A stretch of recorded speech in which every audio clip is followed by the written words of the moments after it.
It's Easter, and I wanted to speak a little about my Easter memories in Guyana. I have great memories of kites and kite flying. Um, my father made my kites, so the kites were very special. Pretty much one frame, the kite frame, and every year he would reface the kite or make it again, put new paper and stuff on it. And, he made a standard kite. We would cut out pictures from magazines and so on and paste them on there. It was sort of like a home project for us to make our kites. And then on Easter Monday, we would go on the dike in Linden and fly our kites there. My sister had a kite and I had a kite. And so we would go kite flying. Easter Monday, man, that was interesting.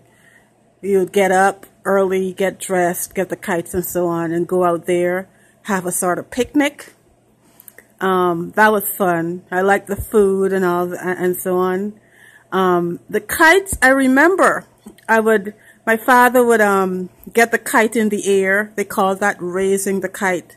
When you wait for a strong wind and it kind of takes it up, lifts it up in the air very quickly.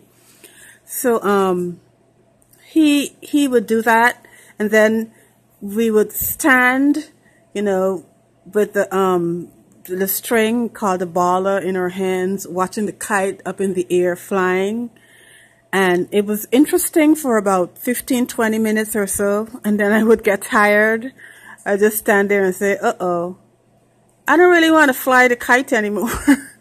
So my mother came up with this idea that we should tie that string around our waist when we got tired and just stand there and look at the kite fly.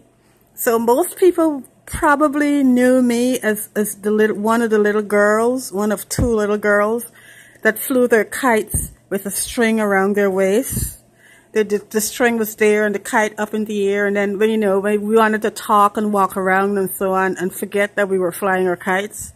That was interesting. But it worked. It worked. Sometimes you paid attention, you listened to the sound the kite was making, watched it in the air, but that got really tiring.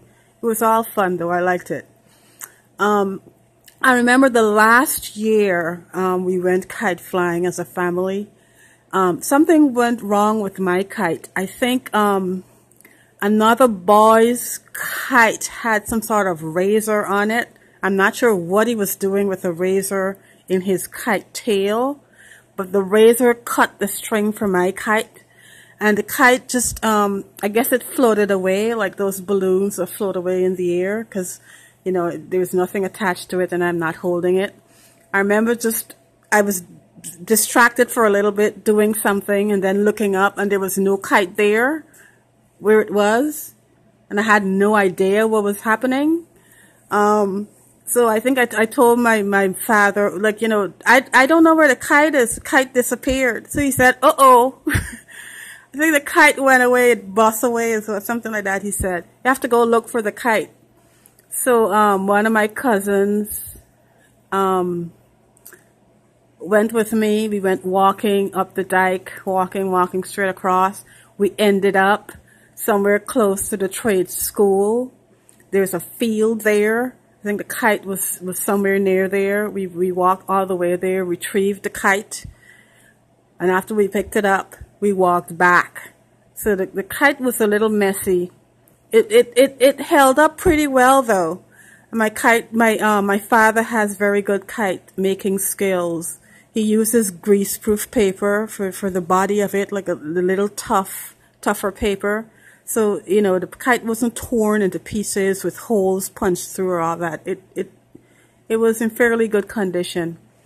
It was good, but I think that was the last year I flew my kite. I'm not even sure what happened to it, but I have really good memories of kite flying in Guyana.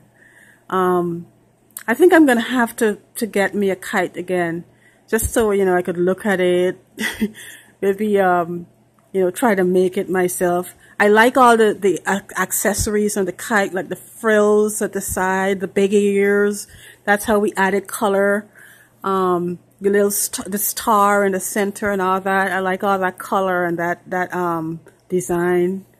That was interesting. That part I would like to do again.